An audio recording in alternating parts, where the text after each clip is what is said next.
திடீர்னு என்ன ஆச்சுனே தெரியல. ராகவா லாரன்ஸ் அவர்கள் வந்து திருச்சி கிழக்கில் நிற்க போகிறதா தகவல் ஒன்று வந்திருக்கு. இதை எப்படி பார்க்குறீங்க? ஆனால் இப்போ இவர் இருக்கிற சென்னையில் திருச்சியில் போய் என்னத்தை போட்டிட்டுச்சு.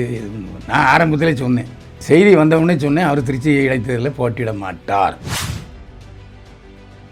என்ன அப்படின்னா இப்போ காங்கிரஸ் வந்து இடையில ஒரு மீட்டிங் ஒன்று வச்சாங்க சார். இந்த நான் தேர்தலை நோக்கி அடுத்தது வந்து எல்லா கூட்டணியும் வர வச்சுருந்தாங்க. இல்லை எல்லாருமே சேர்ந்துக்கிட்டாங்க.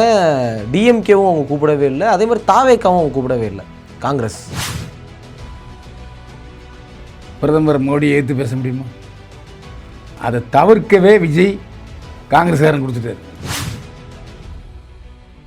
அவர் என்ன ஐடியாவில் இருக்கார் அப்படின்றது சுத்தமாக புரியவே இல்லை சார். திமுகலேருந்து வெளில வந்துட்டாரா, இல்லை தாவேக்காவோடைய செயல்பட போகிறாரா, நாடாளுமன்ற தேர்தலில் வந்து காங்கிரஸோட இணைய போகிறாரா? முன்னால் உள்ளவர் பொதுநலமாக இருந்தார், திருமாவளவன் விடுதலை சிறுத்தைகள் கட்சி தலைவர். இப்போ முழுக்க சுயநலமாயிட்டார். அது மட்டும் இல்லை, நாங்கள் நினைத்தால் வெளியேறுவோம். வெளியேறியா ஒன்று என்ன கட்டி பிடிச்சிக்கிட்டா இருக்கார் விஜய். முக ஸ்டாலினே தோத்தார். ஒரு திமுக எம்எல்ஏவை தமிழ்நாடு வெற்றி கழகத்துக்காரங்க இழுக்க முடியல. முடியல இல்லை. அப்போ என்ன அர்த்தம்? ஸ்ட்ராங் கோட்டன்னு இடியாமல் அதை ஏன் புரிஞ்சுக்க மாட்டேங்கிறேன்.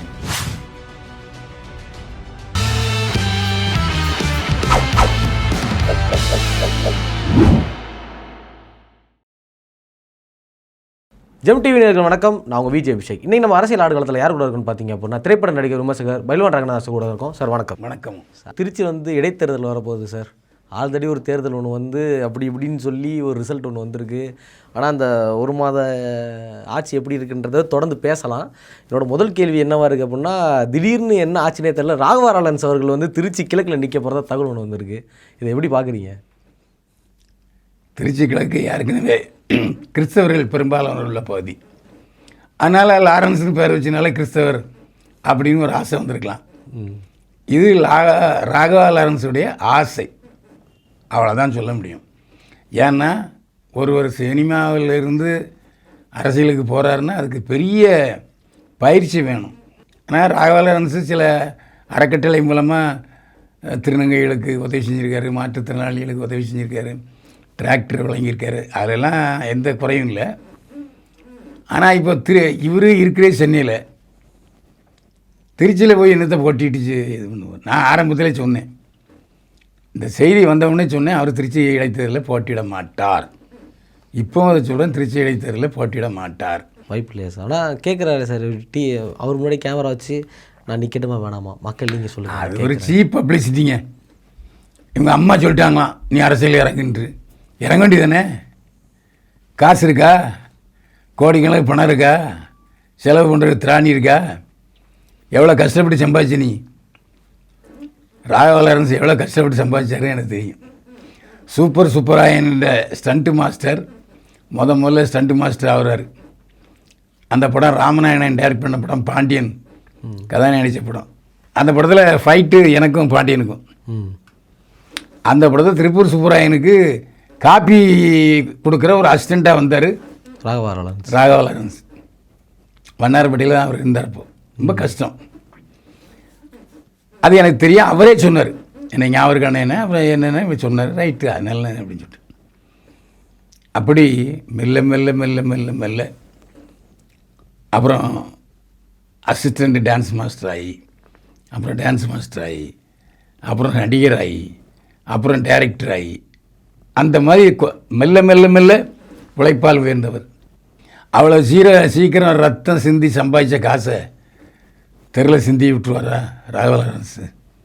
இல்லை, ராகவா லாரன்ஸுக்கு தான், ராகவா லாரன்ஸுக்கு விஜய் மாதிரி ஒரு பெரிய ஆதரவு இருக்கா? விஜயையும் ராகவா லாரன்ஸையும் ஒப்பிட முடியாது. இப்போ அவர் என்ன சொல்கிறாரு, நான் தேவைக்கால சேர போகிறேங்கிறாரு. முதல்ல விஜய் அதை ஏற்றுக்கிறாராங்கிறது தெரிஞ்சவர் தான் நம்ம அதை பற்றி பேச முடியும். அவர் எல்லாரையும் சேர்த்துக்கிறாரு. இப்போ ராகவா லாரன்ஸ் அவர்களுக்கு ஏற்கனவே ஒரு பட்டாளம் இருக்குல்ல சார் அவருக்கு. எல்லாரையும் சேர்த்துட்டான்னு சொல்லாதீங்க. ஆமாம், காமெடியில் ஒல்லிப்பிச்சான், ரொம்ப ஒல்லியாக இருப்பான், ஓம்குச்சி நரசிம்ம மாதிரியே இருப்பான். ஆனால் கழுவிங்கார். அவன் பொண்டாட்டி கூட கம்ப்ளைண்ட் கொடுத்தா இவன் சொன்னான், என் பொண்டாட்டியை ஒரு போலீஸாரை வச்சுக்கிட்டான் அப்படின்னு பெரிய பிரச்சனையாச்சு. தாடி பாலாஜி செகமெண்ட் தெரியுமா? தாடி பாலாஜி எல்லாரையும் விஜய் சேர்த்துக்கிட்டு இருக்காருன்னு. ஆனால் அது பொய்.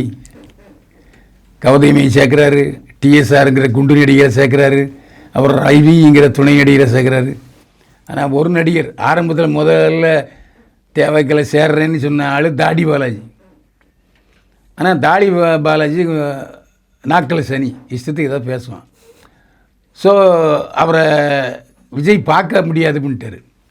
அதனால் கொஞ்ச நாளில் தாடி பாலாஜி அங்கேருந்து தேவைக்கல்னு விலகி மார்ட்டின் பையன் பாண்டிச்சேரியில் ஒரு கட்சி ஆரம்பிச்சிருக்காரு. அந்த கட்சியில் போய் சேர்ந்தார். இப்போ ஒரு 4 நாளைக்கு முன்னால் அந்த கட்சியிலேருந்து விலகிட்டார். அவர் தமிழ்நாடு வெற்றி கழகத்தில் சேரணும்னு தலைகீழ நிற்கிறாரு.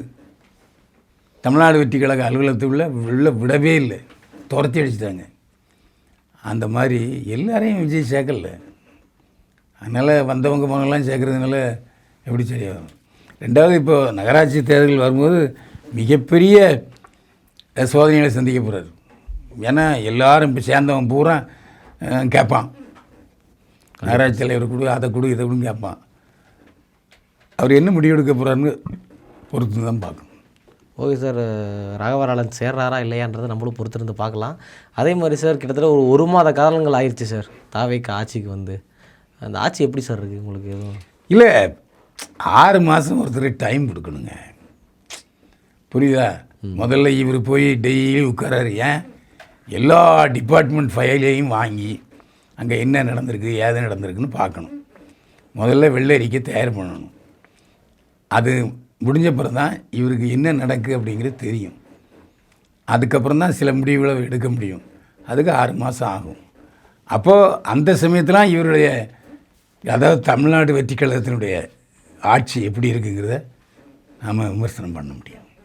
ஓகே சார், இதில் நடுவில் எல்லோரும் என்ன சொல்கிறாங்கன்னா, அடுத்த பிரதமரே மதிப்புக்குரிய முதலமைச்சர். ஏங்க தேவைக்க ரசிகர்களுக்கு, தேவைக்க தொண்டர்களுக்கு விஜய் வந்து ஏன் இந்திய பிரதமர் என்ன அமெரிக்க பிரதமராக கூட அவலான்னு தான் நினைப்பாங்க. நீங்கள் ஒரு படத்தில் லிவிங்ஸ்டன் காமிச்சு பார்த்துருமா? ஆமாம் சார். அந்த மாதிரி தான் ஆசைகள் எல்லாருக்கும் இருக்கு தான் செய்யும். அதுக்காக பிரதமர் ஆக முடியாதுங்கிறது இல்லை, விட மாட்டானுங்க. ஏன்னா தமிழில் வந்து இந்திய பிரதமர் ஆகிறதுக்கு வாய்ப்பு இல்லை. ஆமாம் சார், அங்கே ஒரு தனி பாலிட்டிக்ஸ். அது ஒரு தனி பாலிட்டிக்ஸ். ஆனால் விஜயுடைய புத்திசாலித்தனமான நடவடிக்கைகளில் ஒன்று என்னென்னா, இந்தியா கூட்டணியில் சேரலை.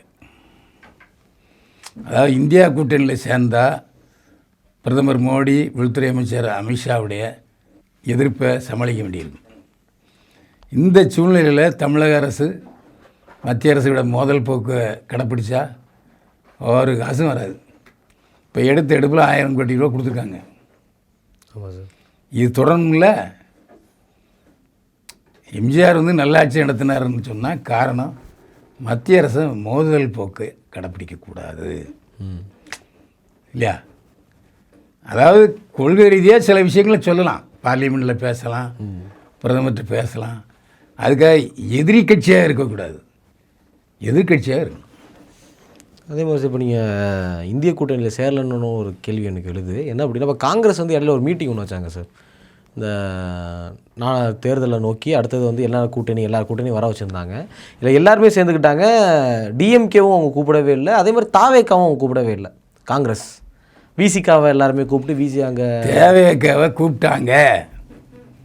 ஆனால் இங்கே மீடியாக்கள் மறைத்து விட்டார்கள். என்னையை கூப்பிடாதீங்க, இந்த சூழ்நிலையில் நான் வரமாட்டேன், உங்களுக்கு தான் ஒரு எம்பி சீட்டு கொடுத்துருக்கேன்ல, அதோடு நின்றுங்கன்னு சொல்லிட்டார். ஏன்னு சொன்னால், இப்போ ஒரு எம்பி தமிழ்நாடு வெற்றி கழகத்திலேருந்து போனாருன்னா பார்லிமெண்ட்டில் பிரதமர் மோடியை ஏற்று பேச முடியுமா?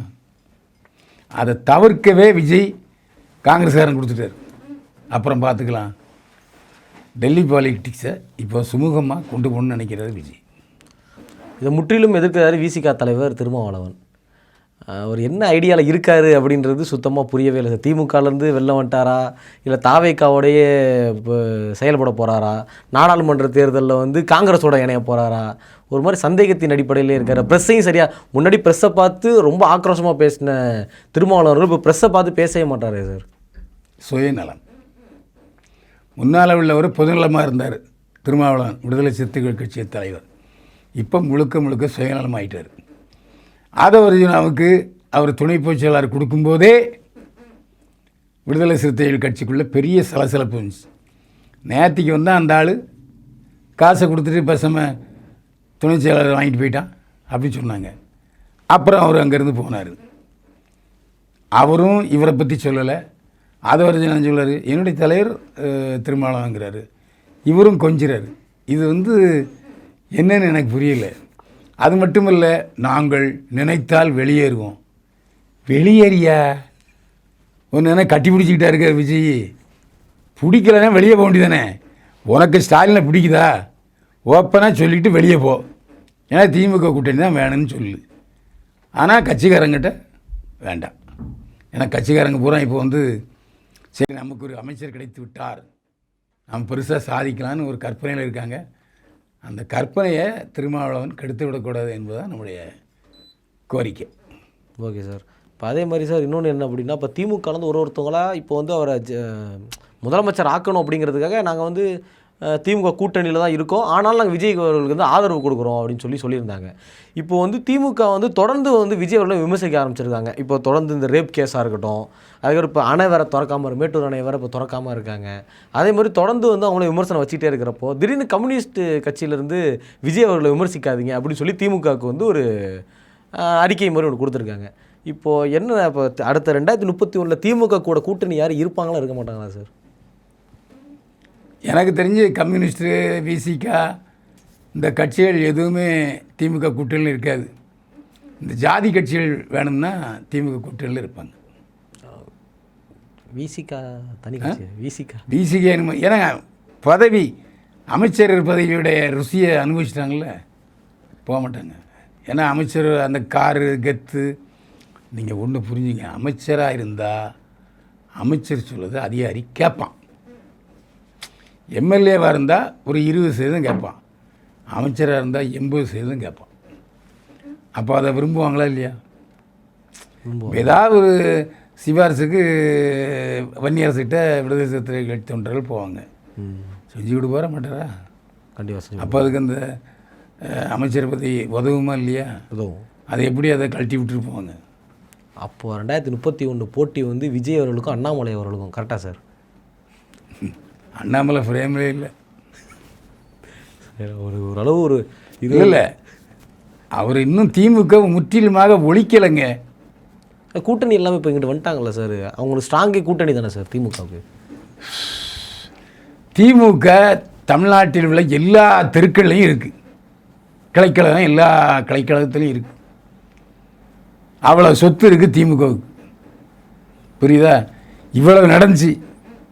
ஏன் திமுக தலைவர் முன்னாள் முதல்வர் மு.க. ஸ்டாலினே தோத்தார்.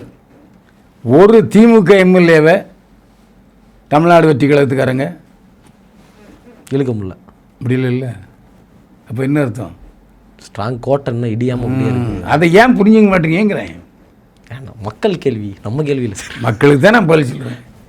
ஒரு எம்எல்ஏ கூட வரல, ஆனால் அண்ணா திமுகவில் 4 பேர் வந்தால் பூசலாடிக்கிட்டு இருக்காங்க. இப்போ என்னச்சு? ஆனால் ஒன்று, மக்கள் மனம் மாறுவது ஒரு நிமிடத்தில் மனம் மாறிடும். மக்கள் மனம் ஒரு குரங்கு, டொக்குன்னு இந்த கிளையிலேருந்து அந்த கிளையில் தாவும், அந்த கிளையிலேருந்து அந்த கிளையில் தாவும், அப்படித்தான். இது சாஸ்வதம்னு யாரும் சொல்லாதீங்க. ஜெயலலிதா தோற்கவில்லையா? கலைஞர் தோற்கவில்லையா? புரட்சித் தலைவர் எம்ஜிஆர் 2 எம்பி தொகுதியிலையும் ஜெயிச்சார். இதெல்லாம் வரலாற்று இருக்குது. யார் வேண்டுமானாலும் எப்போது வேண்டுமானாலும் மக்கள் தோற்கடிக்க தயாராக இருக்கிறார்கள். அது கூச்சப்படவே மாட்டாங்க. திமுக இந்திரா காந்தி அம்மையார் எம்ஜிஆரை பதவி நீக்கம் செஞ்சாங்க, மந்திரி சபையை டிஸ்மிஸ் பண்ணாங்க. மறுபடியும் எம்ஜிஆர் வந்தார், ஓட்டு போட்டாங்கள்ல இதே தமிழக மக்கள். அதனால் மக்கள் மாற்றத்தை விரும்பினார்கள். அந்த மாற்றம் விஜயால் நிறைவேறியது, அவ்வளவுதான். மறுபடியும் இந்த மாற்றம் பிடிக்கல அப்படின்னா மாறுவாங்க. ஃபீனிக்ஸ் மாற்றம் ஒன்றே மாறாதது. அண்ணாமலைங்கிறீங்களே, இதே அண்ணாமலை இந்த 26 தேர்தலில் நடந்து முடிஞ்ச சட்டமன்ற தேர்தலில் பாஜக அதிமுக கூட்டணிக்கு ஆதரவாக பிரச்சாரம் பண்ணாரா இல்லையா? பண்ணார் சார். எத்தனை இடத்துல ஜெயிச்சது பாஜக? ஒரு இடத்துல அப்போ அவருக்கு என்ன, அவருக்கு செல்வாக்கு என்னாச்சு? அது ஒரு இடமும் இவருக்காக ஜெயிச்சதா இருக்குல்ல சார். அடப்போங்க ஐயா, நார்வேயில் இந்த ஆள் இண்டிவிஜுவல் சப்போர்ட்டில் ஜெயித்தான். நார்வேயில் எப்போவுமே அந்த தொகுதி பாஜகவுக்கு தான். அதாவது உனக்கு செல்வாக்கு இருந்ததுன்னா நீ 3 பாஜக எம்எல்ஏவை கொண்டு இந்த பார்த்தீங்களா, நான் பிரச்சாரம் பண்ண 3 எம்எல்ஏ வந்துட்டாங்க சொன்னால் அமித்ஷா பயப்படுவார். அமித்ஷாட்ட போய் புளிப்பு காமிச்சிட்டே இருந்தார்.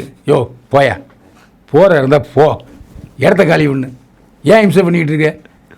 ஒரு நாள் பிஜேபி ஜெயிச்சானு ஓப்பனாக போட்டு உடைச்சிட்டாரு. ஆனால் என்ன, இந்த ஆள் அமித்ஷாவுக்கு பயந்துக்கிட்டு கட்சின்னு சொல்லாமல் இயக்கம்னு சொல்கிறாரு. உடனே அங்கே பாஜக தலைமை என்ன சொல்கிறாங்க, யோ அந்த ஆளை ஒன்றும் திட்டாதீங்க விடுங்க, எப்படியும் அந்த ஆள் கிடையாது மட்டும் தான் வருவான் அப்படின்ட்டாங்க. இதான் நடக்க போகுது சார். மீண்டும் சந்திப்போம் சார். மீண்டும் சந்திப்போம். வாழ்க வளமுடன்.